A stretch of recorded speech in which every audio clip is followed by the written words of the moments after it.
Yep. This is WZRD Chicago 88.3 FM. And Rowan Richards and M. Ismail bin Osman. Yes. So, gentlemen, please tell us your roles in Allies for Community Business. आपके roles के बारे में पूछ रहे हैं. Okay, ma'am. Our community.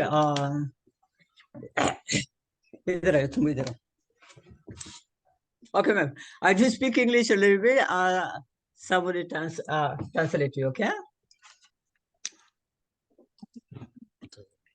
Camera बंद है, camera बंद है. अच्छा, मुझे थोड़ा बैठने के लिए. इधर.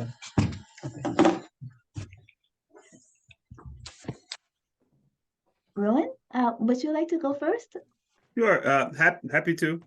Yes, my name is Rowan Richards, and I am Director of Business Coaching with Allies for Community Business. And Hi, sir. Nice to meet you. nice to meet you as well. My name is Mohammed. Okay, and are you a client of Allies for Community Business, or do you have a role in the organization? Yeah, I have a role. He's my friend. He started this community organization in 2018. He's very helpful, and he tried it by keeping this in his mind. He started to work out. So he's very helpful. When he came from back home, he saw the people struggling over there. Then his mind worked that he should do something for the community. So he started this organization, and Alhamdulillah, he's doing good. By the grace of Almighty, he's doing good, and he's very, very, very helpful. The people of the community and the people of the neighborhood are very happy with his service, and they're very proud of him. And he's very, very helpful. And people who are coming from the refugee from the other countries, and they need some food and some shelter or some clothing. So he's trying to go around to work around them, and he's trying to get some whatever financial from the other communities or the mosques or the religious, where the people they can donate something, is going to work, going around them and collecting some money and some clothing and try to distribute to the poor people, those who are very helpful and those who are needy. And I'm also supporting him. He has just got his license, so whenever I need him to drop off somewhere or pick somewhere, I'm helping him as a friend. Are you a partner of Allies for Community Businesses? At present, he has not added me, but in future, but as a friend, I'm helping him.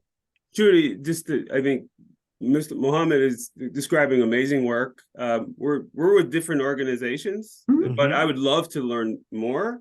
And obviously, if there's a way that we can support the work that Mohammed and partners are doing, of course, we're happy to do so. Thank you. Yeah, thank you. Thank you. Yeah. Rowan, when you mentioned before when we met in person that Allies for Community Business derives from Axiom. Could you describe a little bit about that? Yes, absolutely. So Axiom has had a presence in the area, serving Illinois business owners and Indiana business owners for 30 years. But a few years ago, our licensing with the parent organization was set to expire, and that's true for other axioms in the United States as well. So we came to the determination that we would just do a rebrand to keep the work the same, obviously continue to serve the community, but just do a rebrand. And through that work with a partner, we came to the name of Allies for Community Business. So new brand, but the work continues of what was built, over 30 years ago. So all the contacts, all the programs, all the different departments are the same. It's just the name that's different, is what you're saying. That is correct. Yeah, obviously over time we always look to iterate, make improvements.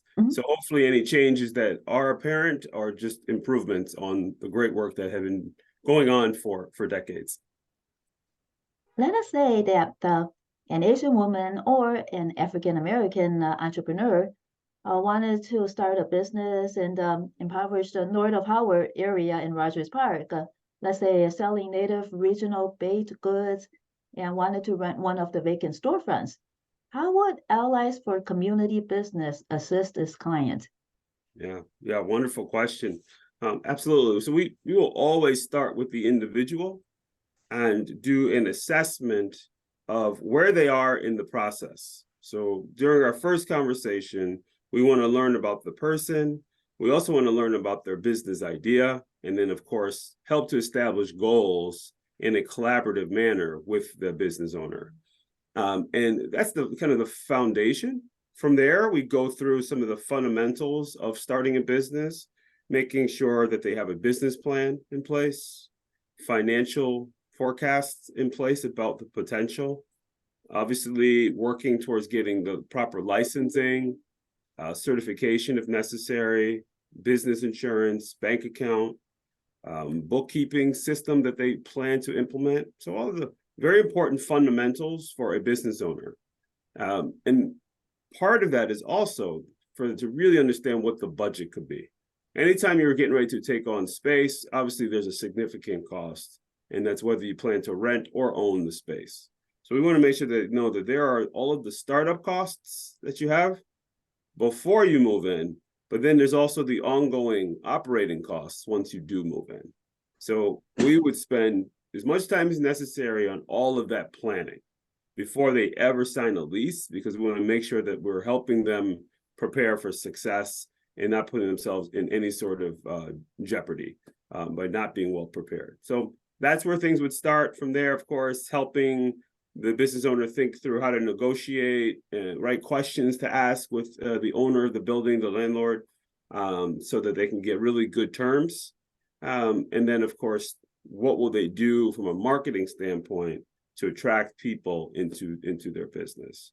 Our organization is fortunate to also manage, obviously, besides the coaching that my team does, we have our own lending products. So we do provide microloans between $500 and $100,000 to a business that who may need one or would be interested in receiving a loan for some of that startup capital. So those are the immediate things that come to mind on how we would help that individual looking to take on a storefront.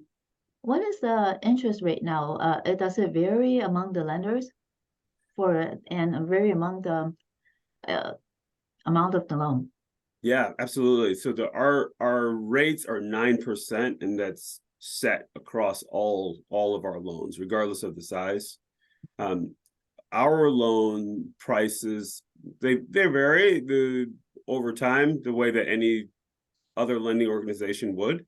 At different times, we have the opportunity to bring that cost of capital down, but it's in line with what I think you'll see in the market from a community lender like ours. We always encourage business owners, if you can find capital that is priced differently, that meets your needs, and you should absolutely try to secure that. But yeah, so 9%, and that's for our term loans and also our lines of credit. When a business owner or a potential entrepreneur comes to you, at what point are they usually at the assessment? Do they have they done some of the homework already, or are they usually need a lot of help? Yeah, it's a great question. It's quite the range. So we have individuals who are almost at day one, right? So they maybe have been thinking about a business idea, but haven't gone much further. And then at the extreme, sometimes we'll meet a business owner for the first time, but they've been managing their business for 10 to 15 years. And now they're thinking about, how do I maybe hand this over to a family member, or could I potentially sell the business? Majority of people are somewhere in between. They have done something, right? They have a product that they perhaps have started to sell, or a service that they've been providing. They have some basic plan and system in place, but they just need additional help. So majority of people are somewhere in between, early, but are not at the very beginning. How does Allies for Community Business help an entrepreneur to not be among the majority of businesses that fail within the first 5 years or 1 year within opening? Yeah, I think that all comes down to the planning, process. You know, the more things that a business owner can prepare for, and gives them a higher probability of success. Obviously, at the end of it, you have to have a product or service that's in demand, right? So that's important. It doesn't have to be unique, but it has to be something that people want. So that's really important. You must also have really good operations. You could have a great product, but if it's difficult for a customer to access it, then that's going to be challenging. And if you're not consistent with the delivery of this product or service, you're going to lose customers as well. So we spend a lot of time pre-launch on the planning, but also while the business is operating, making sure that their structure is as strong as possible so that they can be consistent. Of course, you know, even with all the planning in the world, there's still challenges, but at least it increases the probability of being successful. Beyond that, of course, capital when we can, when it's possible, in the form of loans and grants. And then we try to provide as much visibility for the business owners as possible. Our internal marketing team will write client stories.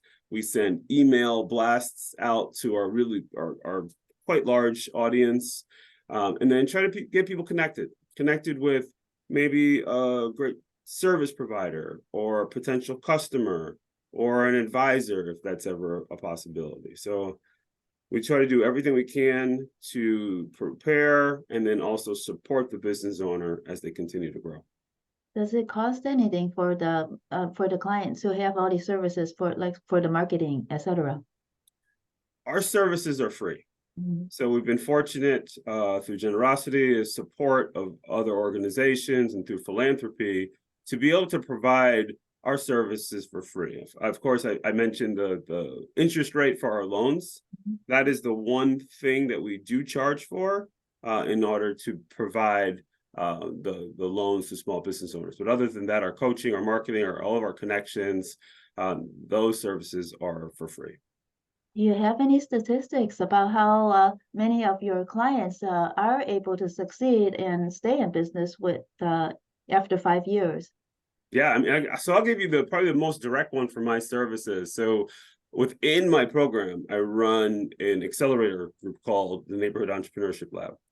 And within that group, we've had 93 graduates, all but 4 are still in business.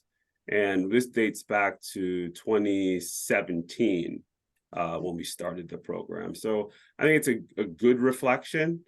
Obviously, businesses across the country, across the globe, face challenges, and some will not succeed or continue on. But I think we're seeing a really good results in business owners that are finding support through groups like Allies for Community Business or other community organizations as well. I think it's really important to find that help when you can. There is also an organization called Score Chicago that provides coaching and mentorships.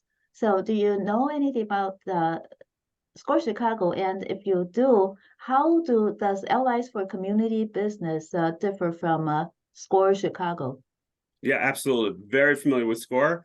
Excellent organization that connects professionals and advisors to small business owners. So yes, they do great work. And there are some differences. I mean, we have within our organization, we have the ability to deliver multiple say products and services, which makes us a bit unique. So we do have our business coaching team. We have our own process, right? It's a bit different from Score. But like Score, we're working on fundamentals, and there's a lot of emphasis around financial planning, financial modeling. But we add on, we have 35 specific milestones that we focus on at Allies for Community Business from our coaching team. We have our own lending team and lending products. And as I mentioned, we have a communications team that does great marketing work. So, I think that makes us unique, but again, the space is massive. There are, just in the city of Chicago, to think about the number of people and the number of business owners. So there's need for great partnership, collaboration, even if it's indirect, just knowing that there are other organizations and individuals that are there to support entrepreneurs is really important. Those 75 milestones, did you say that they were the financial milestones? So 35 35. within our program, and some are financial focused, but this is everything from some of the basics that I mentioned, from business planning, financial forecasting, making sure we have our banking and bookkeeping systems in place, but also, yeah, definitely analyzing capital needs, making sure they have a strong operating plan in place. So there's 35 that we focus on, but of course, always listening for some of the unique needs of a business owner as well. When you mentioned that the business owner that has been in business for about 15 years already, let's say we're talking about those milestones, what milestone would that business owner be at among those 35 milestones? Sure, that person's most likely on their succession planning. So really need to start thinking about that next stage. Do I have a family member who wants to and is in position to take over the business? Do I have an employee or employees that perhaps would like to own the business? Or is there some outside individual or entity that would like to purchase the business that they've grown? So within that, there are legal aspects, right? Making sure the documents are in place. There are obviously the financial aspects, making sure that the books are really clean and in good shape, because they will be reviewed, but also making sure that we're maximizing profitability. The business needs to be attractive to whoever wants to take over the business. So, just 3 things in particular that individual would want to discuss and work with our team, and when necessary, bringing in perhaps outside counsel as well. Do businesses, can businesses access through Allies for Community Business resources such as legal help, tax help, accounting help? Absolutely. Through relationships that we have, we'll make connections. So our team will work on a business owner with evaluating their existing financial records. And when necessary, we'll get them connected with trusted partners who we know who can provide that service for them, whether that is helping to clean up their financial records or just help them get started with a bookkeeping process. And same for any sort of legal needs. If they need marketing strategy, that's outside of the scope of what our team does. So when necessary, we make connections and referrals to other business owners that we have had relationships with in the past. So do you do marketing, or when you said earlier, you mentioned that you do help out with marketing, but over here, it's like the marketing is out of your scope. So what is the difference between that marketing and this marketing that you're talking about? It's both. We do.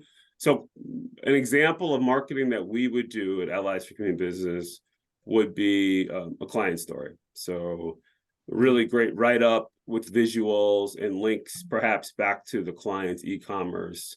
And that would be posted on our website, shared through social media. So that's an example. Mm-hmm. We also do an excellent webinar around social media marketing. In fact, we have one coming up in November. That's our next time having that webinar. So those are just examples of ways that will help a business owner with marketing. Now, if somebody needs to have a website built, they need new branding for their packaging, that's going to take place outside of what we as an organization can provide. And in that case, if they need help identifying a brand partner, we'll help them identify that person or those people. So you do referrals for that kind of brand marketing? Yes. Mm-hmm. What about if business owners need some contracting help, finding a reliable contractor to, let's say, make repairs, electrical, plumbing? Could they come to Allies for Community Business for help? Yeah, they definitely can. I mean, we like to just start working with the business owners right away, and through those conversations, learn about what needs they have. If we have someone to refer them to, we will absolutely do that every time. We really enjoy being able to refer a business owner to another business owner. But if we don't have the relationship, then we just explain that that's not something that we are able to connect them with. And then we'll perhaps look to another organization that may focus more in that area. Oftentimes when it comes to real estate, whether that's for if someone needs to borrow money or they're looking to understand more how to redevelop properties, we may look at a group like Chicago Investment Corporation, CIC, who has direct expertise around all things related to real estate. So they're more of an expert in that area than we would be. We know a bit about them, we trust their work, so then we perhaps would make a connection to an organization like that. That's a great lead up to my next question. Was already wondering, some business owners really want to get out from under the stress of renting. So would Chicago Investment Corporation be able to help some business owners purchase a storefront so that they don't have to rent? Yeah, it's possible. I think it's a great starting place. I would absolutely start there if I were considering that next step for business. So an organization like CIC can provide quite a bit of education, but also has access to funding. Of course, in any other situation, the business owner would have to qualify based on whatever the requirements are of that organization. So I think it's a great example of an organization that can help someone think through those options and potentially access the resources to put themselves in position to acquire a physical space. All of it, I think, starts with is doing really good evaluation, current situation of renting a different location, and or perhaps purchasing a facility. So again, planning is everything. Starts with that analysis before any decisions can be made. Is it easier for a minority or a woman business, a female business, to actually get some grant, get some funding to help purchase instead of rent? I'm not sure I fully understand the question. Is it easier for? Yes.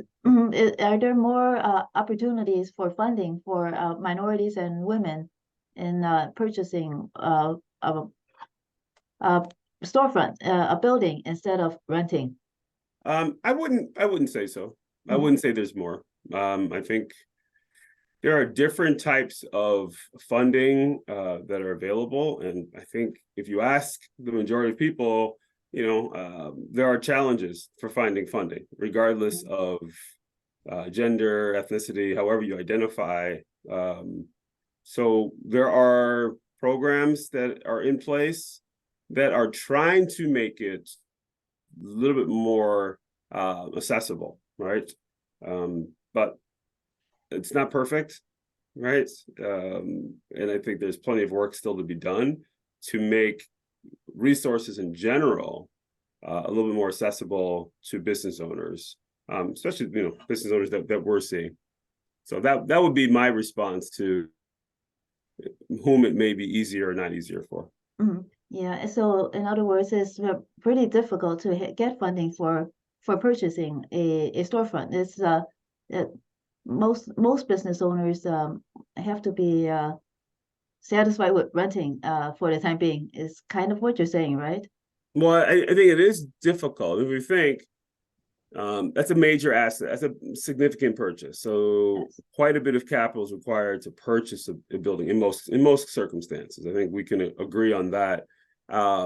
So unless you have your own capital, which is obviously would be the easiest, most streamlined way to make a purchase, then you're going to have to borrow money from some source, and means you will need to either qualify based on the amount of cash flow that you have coming in personally and through the business, or you're going to need to have other assets that you can leverage, perhaps as collateral, and borrow against. So those are kind of fundamental lending principles, and whether that's for working capital or for an acquisition of a facility.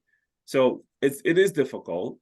Quite a bit goes into being able to secure capital at that size. So yes, challenging, more challenging for some than it is for others based on just the principles of how underwriting works. Does Allies for Community Business help those businesses that want to use a shared space, like a hub, a business hub? Would Allies for Community Business be able to help a group of businesses that want to acquire a shared space and go into business together in that space? Yeah, I think it's very possible. Again, it would come down to the plan, the financials of it. What is the cost of the space? What would be the ownership structure of this group that's going in? So just purely from a financing standpoint, it is possible. We lend mainly for working capital, marketing, capital expenditures for equipment, supplies. There are instances where we can provide capital for acquisition of the building, but it is not our typical use of capital for what we're lending to, but we can evaluate any situation. But a lot of it would come down to the structure and the cost. But we do quite a bit around space with entrepreneurs already. We're fortunate to be a joint venture partner with ICNC for the Hatchery. And the Hatchery is a shared kitchen and private kitchen food and beverage business incubator that's located on East Garfield Park, right at Lake and Kedzie, 135 North Kedzie. We have been there since 2019. And it's a wonderful space with 56 private kitchens and a quite massive shared kitchen and an event space. So we are believers in shared space and building community around work and workspace. So obviously we're interested, and if there's ways that we can help, we would be happy to do so. How has the hatchery transformed East Garfield Park? Did it have any effect on the surrounding community? Yeah, I would hope that it's had a very positive effect. Of course, like anything, when you're building something new and you are building something within an established community that has history and residents, it's challenging. So I think we've gotten some things right, and we've gotten some things not so right in that process. You know, this dates back, you know, obviously we're going back multiple years prior to our 2019. So even if we said 2016, 2017, involving the community and the community partners and residents and existing business owners, just making sure that people have a voice in that whole process. Some things we do really well, I'd like to point out, you know, making sure we're providing space at discount when necessary for residents, opening up the space for community when possible for meetings, and then of course having our own community neighborhood events. There's, you know, everything from the marketplace that we do during the spring through the fall, and our own events, just bringing businesses and resource organizations together, just to be that better support. And you know, for the food and beverage businesses that are there, I think it's been a fantastic resource, having programming, having physical space, and then a chance for community if you're looking to build your food and beverage brand. I know we don't have much time left. Just one or two more quick questions. Was the hatchery able to hire from the community, increase the employment from the community? Yes, and I'd be happy to follow up with some data around what that looks like. But yes, everything from individuals who are managing security and operations, to our building maintenance, local janitorial companies, business or individuals who are involved with the food entrepreneurs in the kitchen itself. So yes, there's definitely has been hiring from the community, and that's absolutely one of the top values for the hatchery and the hatchery team. One more question. Yes. You mentioned that there was something that some of the things that you did not do right, but then of course you learned from. Could you think of something that you did not, Allies for Community Business did not do right concerning the hatchery, and how you overcame that? Yeah, let's see. Probably, just initially, just really thinking through how we want to share the space, how we want to use the space. I think you build something based off of your initial assessment and data, and then you have to make changes based on the reality. So I know at times, especially if you take COVID, for instance, we're open at the beginning of a pandemic and had to survive through that. And the team was very diligent about listening and trying to accommodate the needs. How do we pivot? How do we pivot for the type of business that's necessary now, 2019, 2020, 2021? So I think, everything from the delivery options, making sure that some of the delivery services could easily pick up from our food entrepreneurs who were having to generate quite a bit of revenue through the delivery of food to business, to individuals. So that's just one example. That's something that you couldn't necessarily see coming, in 2017. But you have to make adjustments as necessary. How could listeners learn more about Allies for Community Business? And if they wanted to contact you with more questions, how could they reach you? Yeah, the easiest way is to go to our website. All of our contact information is there, our links to even different events that we're having. So a4cb.org. And that's the best place that has the most information about our team and our organization and all of our programs. And four as in the numeral 4. That's not correct. The word for it. That's Okay. right. Thank you so much, Rowan Richards, for joining us on WZRD Chicago 88.3 FM today. And also, thank you so much, Mohammed, for sharing your work. Thank you, ma'am. with Thank us. you. Thank you. Thank you. Thank you. Have a Thank you great so day. much. We appreciate ma'am. you. Yeah. Thank you. Bye. खत्म हो गया? Thank you.